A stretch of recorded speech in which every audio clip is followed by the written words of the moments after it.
आजचे दैनिक पंचांग दिनांक 18 ऑक्टोबर 2025 शनिवार. शके 1947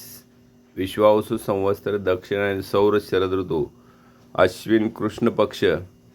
द्वादशी पुण्यतिथो 12:20 पूर्वा नक्षत्रे अग्निवास 12:20 ब्रह्मायोगे गरज करणे वर्तमान चंद्र राशी कन्या वर्तमान रवि राशी तुला वर्तमान गुरु राशी कर्क वर्तमान शुक्र राशी कन्या दिवसाचे विवरण 12 चांगला. शनी प्रदोष गुरु द्वादशी धनत्रयोदशी यमदीपन त्रयोदशी श्राद्ध राशीपेश गुरु कर्क 7:41 राहुकाळ 9:29 ते 10:56 सूर्योदय 6:35 सूर्यास्त 6:18 चंद्रोदय 28:35 ते 16:24